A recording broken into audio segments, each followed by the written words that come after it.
Okay, we got Remember Me, and it's by Capcom, alright? So this right here, young lady's got Street Fighter moves, so this is going to be off the chain. Like I said, my boy Andrew Rayner, he was able to get this early and play it, so I'm definitely looking forward to it. And check this out, I got a little swag item right here, Remember Me, and this is actually, I don't know if you can see that or not, this is actually a thumb drive. So check this out, I believe this is how you do it. Alright, let's see if I can turn it, yeah, like that. Oh, that's hot. That's hot, ain't it?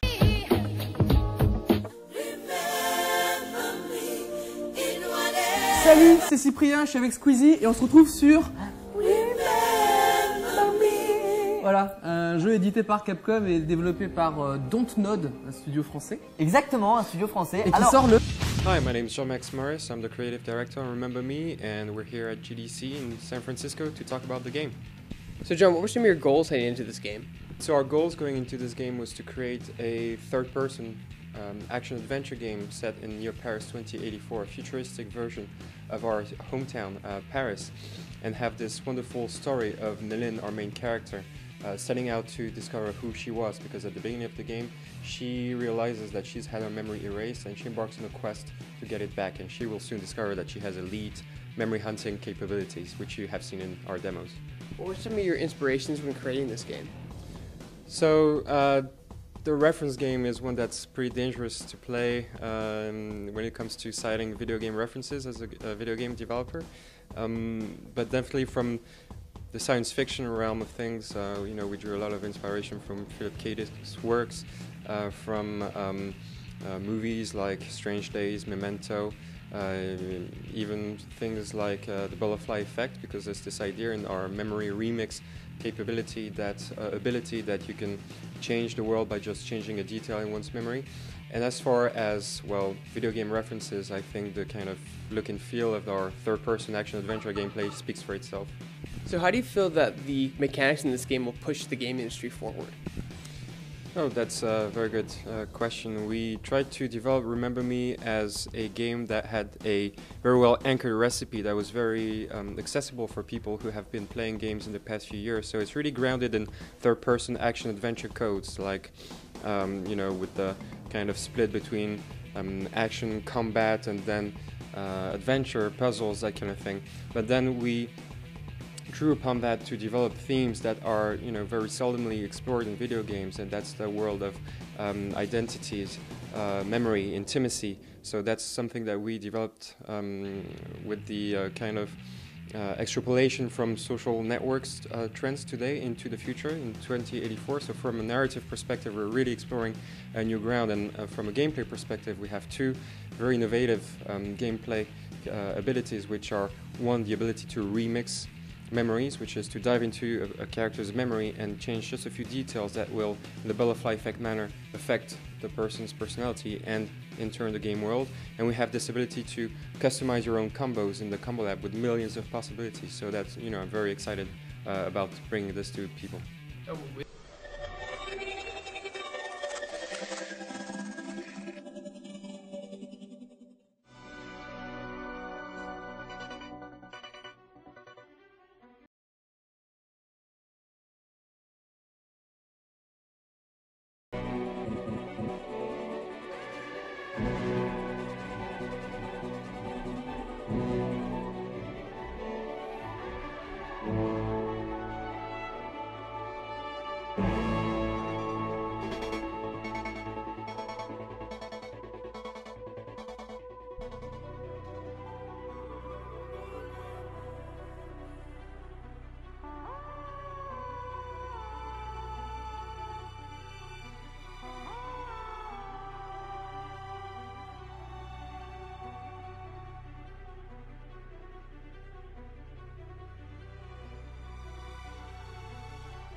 From sanitation to saber calls, they have become productive servants of society.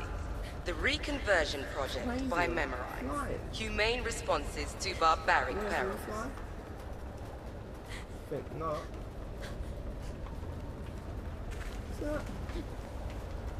What's up with that? Wonderful.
Hey everybody, it's Peter Brown here at Gamescom 2012. I'm with Jean-Maxime Morris, creative director from Don't Nut Entertainment, and Matt Hart, producer from Capcom.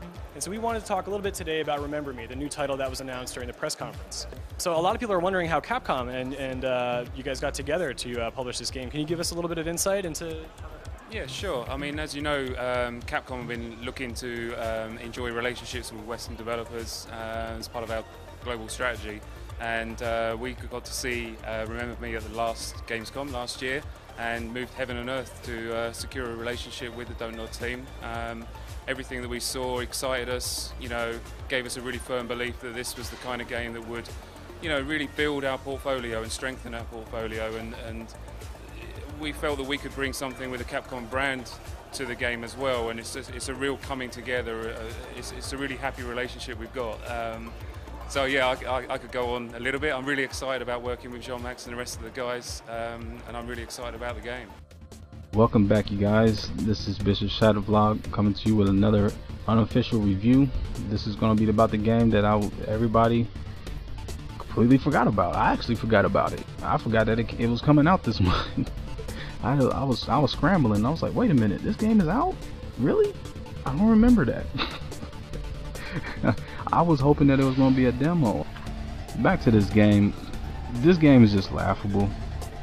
It really is. The only thing I like about it is the concept, the story, what it was leading to, what they were trying to do with the game, what they actually did do with the game. The problem is, I saw all the things that rang true to what I said in the other video regarding Remember Me. This game should not have been considered like a platformer action game. They should have stuck with the formula that I was describing with Heavy Rain and all these other games similar to that. And I've also been catching up with a game that I never got a chance to check out, and most people haven't, because it was never released in America. You got to get like a ROM of it. I don't play games like that. I'd rather watch it on YouTube. But I checked out Police Knots. And after, I'm pretty much almost done with that game right now, but based off of what I got from that particular game, which is a PC game, I'm still sitting here saying, wow, this is something they probably could have did with The Walking Dead, or they could have just took this and combined it with the same idea of The Walking Dead and then put it into this game of Remember Me, which would have made it more mysterious. Because I'm sitting here like, if you lost your memory, it seemed like you should be going around trying to figure out how you lost it, who took it from you, why he took it from you, and what you're going to do about it. This game didn't really do that. It kind of just threw you in there. Here's this chick that you're playing as, You get out of this place just to find yourself going back to it. I was like, really? You gotta break in the place that you just broke out of? That's, come on. Come on, y'all could have did better than that. And then the pre-order bonus that they had for this game. How can anyone be hyped for that? Really? It's just pathetic. It really is. It's pathetic. But I'm gonna talk about the only few things that I actually did like about this game, which is very few. I still like the graphics, even though I feel that it could have been better. They really could have done a little bit better, because I mean, damn, this is Unreal, and this is an Unreal engine that you're using, and you're still not doing too much. It seemed like it was more about trash and clutter and random graffiti than trying to really develop what the surroundings were. And I think they wasted more time doing that than focusing on the core game. Talk a little about the look of this game. It's an Unreal Engine 3 game. What are your thoughts about what that does to bring this world to life? Well, I think Unreal is a powerful engine, and part of the reason why we as Capcom are launching this IP at the end of a life cycle is because developers have maybe not a mastery, but they're approaching mastery of the current generation in terms of, you know, leveraging the engine, leveraging the hardware that they have to create fantastic worlds. So Unreal adds to that mix. It's a well-documented engine with a huge community supporting it, and it's very easy to generate some great results with it. What's it been like when it comes to bringing this world to life using the Unreal Engine technology for you, your team? Well, you know, technology is what you make it. So, and we are in a very much technology-driven industry, but it's mostly what you make it. And we have the luck of having some extremely talented concept artists, art directors, and 3D artists at Dontnod that have created this.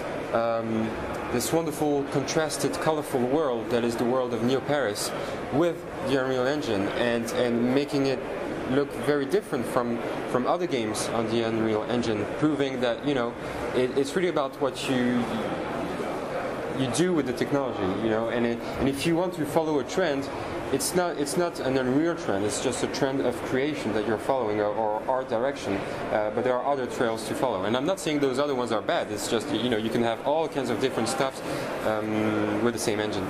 How did it help you from the perspective of using that technology versus having to build something from scratch yourself? Oh, well, you know, it was a no-brainer, really, and that was the philosophy of our, one of my partners and CEO of the company, Oscar, who said, you know, from the get-go, we're gonna have Unreal. We're not gonna reinvent the wheel. You know, we were creating a new IP, we were creating a new studio with a new team.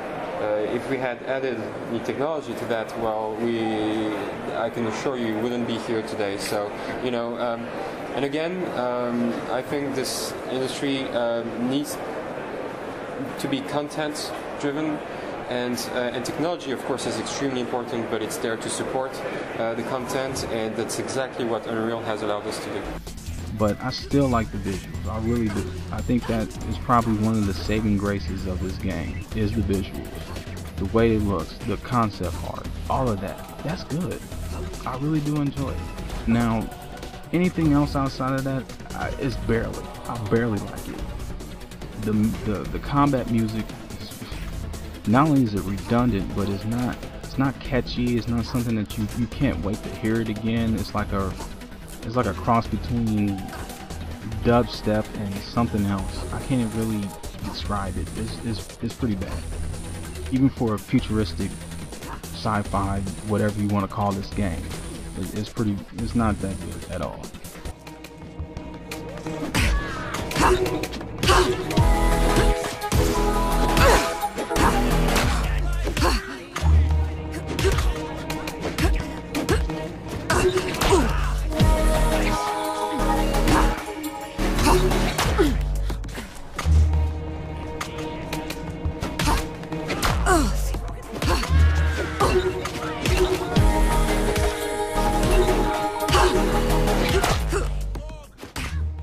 But there are some parts of the game where the music did get me caught into it, but I kept laughing at some parts where I was watching the gameplay.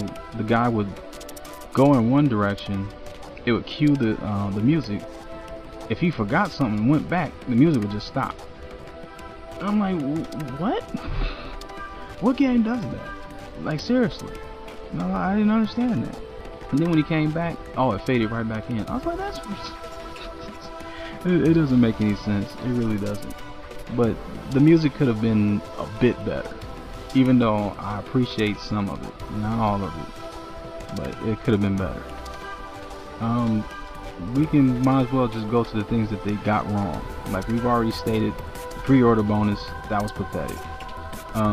Using Unreal Engine for this particular game, that also was a big negative. They should have never went there. That pretty much was a cop-out, and that's what I've been seeing with a lot of developers. They're going for this particular engine, and there's nothing you can really do with it. The engine sucks. It really does. It's outdated, it's old. Even the new one, I'm still not even impressed with that. Really not. But that's another subject for another day. Other than that, I didn't like how easy you could die in this game. And it was like an instant kill. Not like, oh, I can take damage and I'm still okay. No. If you messed around and had one of those, I'm just calling them floating robots or whatever the fuck it's called. I won't talk about that part later. But these robots would just instant kill you. If you're just getting anywhere in their frequency. I'm like, man, can't you just like lose like a big chunk of health and not just die instantly? Because I'm like, that's kind of stupid. But anyway, I was like, I don't care. I really don't care about this point because this game, there's not much fun to it.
You know, the whole way that she made one character turn heel after she remixed her memory, it just kind of just, I'm like, are you serious? That's it? We didn't even get a chance to even have that character develop. So it was like, it was pointless even showing a picture of this character because I've already seen her before. I even showed you a picture of her in the last video. And then she shows up, and just as quickly as she shows up, she's done. Really? That's it? That's pathetic. That really is. And then, oh man, the boss battles. Wow, these are boring. These are really boring boss battles. I can't even call them boss battles, especially the first one.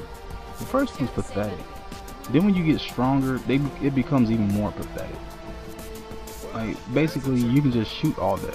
If you wanted to. You can just shoot the enemies all day, just shoot, roll, shoot, roll, shoot, roll. You ain't gotta do anything else. I see you. The faceless death. Hidden threats. Kiss our legion mine. But my biggest, absolute, uttermost complaint about this game was the combat. Being forced to have to dial a combo. That is stupid. Especially for this particular game. There really shouldn't, like I said, it should not have been that much focus on combat in this game. It really should not have. And if we're going to be pressing buttons that we're going to have to be forced to press, it should have been QT just like you do in Heavy Rain. What's the point?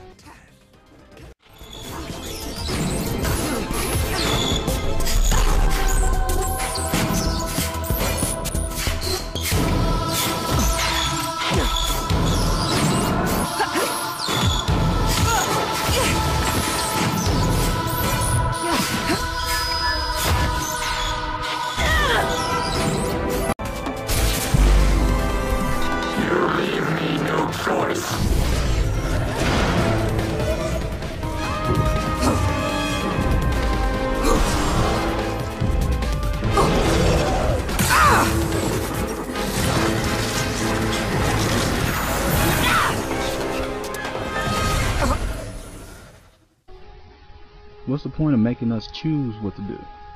And then there's two ways of getting energy. You gotta hit a person a certain way, then you get it, or you just wait till you go to a stat machine. I'm like, not the proper thought was put into this game. It just wasn't. So I have a few questions relating to the actual gameplay. Some of the stuff we saw had a lot of combat, but it seemed the ultimate goal of the combat was to essentially gain access to your opponent's Sensen device. So is combat something that's more of a means to an end, or is that going to be focused on, and will you be able to develop your abilities in that regard?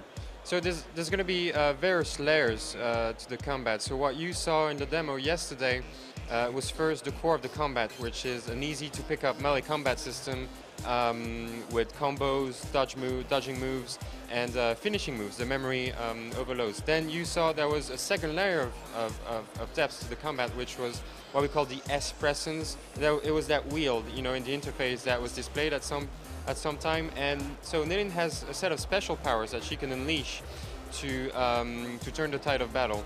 And so that's the second layer of depth, and there will be other layers coming on top of that, and they will definitely, you know, tie into the memory theme, be about progression, but that is what we will talk about in the future. Is that depth to the combat gameplay experience that one we can't talk about right now, but we will be talking about real soon. But that's what I was referring to about having the DNA for a Capcom game, that it has the crunch that our fans expect. Sorry, but at the same time, what's really important to me, and what's been really important since day one, was we wanted to do, you know, an action adventure game, but we wanted to do it a little bit differently, because most action adventure games are TPSs in contemporary environments. So we went sci-fi with a lead female character, and we could talk about that as well. But we went melee combat, you know, and the thing is, okay, how do you make an action adventure game that is a melee combat game, so that it needs to be easy to pick up because it's action adventure, and at the same time it needs to reward the people that invest more time and skill into it. So you know, the ultimate goal with all those layers is to satisfy and offer a challenge to the hardcore, as well as, you know, give immediate fun to the more casual players. And it's tough, but it's great to entertain. And from a gameplay perspective, talk a little about what the action in this game is all about. Sure. So it's an action adventure. So everything that you would expect from that kind of game is present. We do have additional elements to this game, such as a deeper combat system than you would traditionally get in this genre. We focus on a combo-based melee system with multi-layers of depth that will satisfy the guys who enjoy that kind of crunch. But it's also an accessible game for people who are perhaps not as interested in a super deep combat system. Hi, my name is Jean-Max Morris, and I'm the creative director on Remember Me. Today, we're going to take a closer look at the game's combat system and show you our combo customization feature, which we call the Combo Lab. Let's dive into it.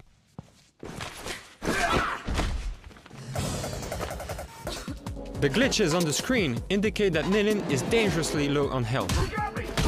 And when she hits the Enforcer, no combo is triggered. That's because she has no active combo. So let's open the Combo Lab and see how we can fix this. The Combo Lab represents Nilin's fighting memory. As you fight your way through the game, Nilin will progressively unlock and remember her forgotten fighting moves, which we call presence. You can have up to 4 active combos, and you get to customize them to adapt your tactics to any combat situation. And to do that, you're gonna fill those combos with 4 types of presence: regen, power, cooldown, and chain. There are around 50,000 possible combinations to create your own fighting style. But now comes even bigger trouble. We're gonna need all our S presence. And as you can see, 2 of them are cooling down. So let's see what we can do about that. The third class of presence is the cooldown class. By performing these moves, Nilin is gonna reduce S% cooldowns, which is great, because you'll need to use as many of them as possible. Let's take this opportunity to also introduce chain presence. When adding a chain present after any other present, its effect will be duplicated and doubled.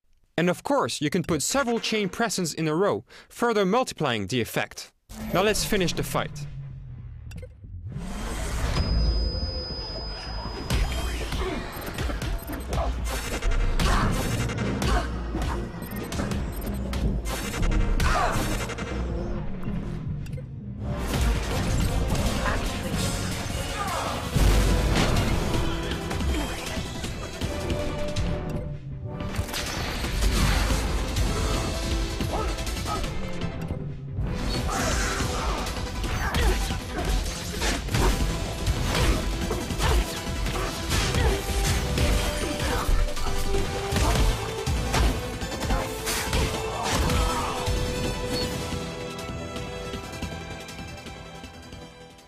And even after I looked at other people's reviews, they're just kind of like, I'm disappointed in this game. And I'm like, yeah, I am too. I really am. But I already knew I was going to be disappointed. It's not like a prejudgment. I just knew that this game was not going to go in the right direction, because what's the point of waiting till the demo came out or watch somebody play a demo to figure out what this game is going to be about? This is 2013. Whatever we see is whatever we get. And that's exactly what's been happening. Whatever we see is whatever we get. There's nothing really to discuss after that. It is what it is. Sitting here making up this constant excuse, wait till the game come out, wait till the demo come out, nah. Whatever, if you're not impressed with what you see, 9 times out of 10, you're right. I think the only time people been wrong with something like that was Bayonetta. People weren't impressed with Bayonetta for some odd reason. And I think it was only because of that, about how she looked, and that was it. The other stuff I wasn't too crazy about when it came to this game. The voice acting is horrible. It's borderline annoying. I was like, if it wasn't for the fact that I wanted to see what was going to happen next, I wouldn't listen to these guys talk. The interaction is, they know each other, but they don't know each other. Because they don't talk like they know each other, and the interaction is boring. Then the guy that's supposed to help you, he's annoying as hell. It's just like, who are these people? They suck. So I really don't blame it too much on the voice actors. It's more about the motherfucking writers.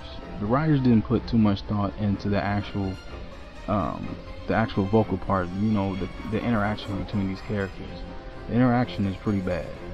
At this point, I'm kind of tired of even talking about this game, because it's just really, this is actually a bigger disappointment than Devil May Cry. I already was disappointed from day one with Devil May Cry, but this game, I was just hoping. I really was, regardless of the race of the character. I mean, there's been people on Kotaku, the same black dude, bringing up this crap. He don't want to bring it up, but he brought it up anyway. That type of hypocrisy. It really has nothing to do with her race. This has a lot to do with who published this game and who developed it. And I'm disappointed in both of them. I know this was a decent new IP, but after that, nah, man, this just doesn't do it for me. But to break it down even more, I'll leave a list of showing you what I really did like, what I rank it, the pros and cons of the game, and we'll do that right now.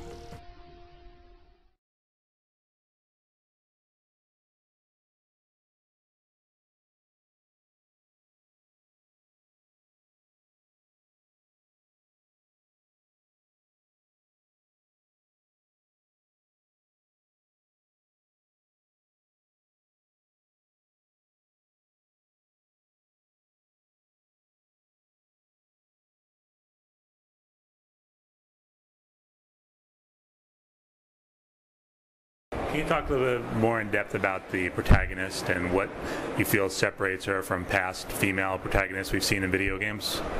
Sure.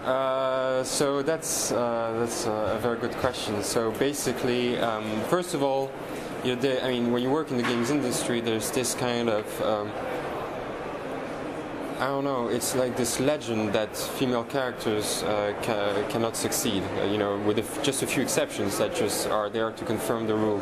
And well, we haven't succeeded yet, but I think there are no bad. It's not a bad thing to have lead female characters. It's just there are good characters and there are bad characters. And what we try to do with this character is make her a really appealing combination of attractive looks, yes, but also and even more resonating character traits that we try to really have at every stage of the experience, through every animation, dialogue, piece of gameplay, objective, reaction, that kind of stuff. So I mean, what may sound like a little cliche in the world of video games, like amnesia, actually totally fits with the theme of our game. And Remember Me is as much about Nilin remembering who she is as it is about us remembering who we are when we've uploaded all our identities on the internet. And it's also, it has all these layers of meaning. It's also about her being, this kind of, well, now you will remember me, because she is an action adventure character. There is this like kind of gritty, also visceral feeling to how she behaves. And comparing to other female characters, well, I don't know. There have been many other successful female characters, and I'd like Nilin to stand by her own, so I won't compare her to others.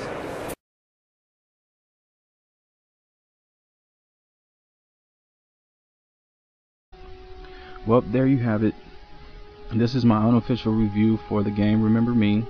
I hope you guys remember what I said, back in the day, and then came back and the game finally came out, and then you see the sales and all this other stuff. Is like, yeah, there was zero expectations for this game, and the game was so rememberable that even the people on the forum didn't even remember to bump the thread up to say, hey, this game is out.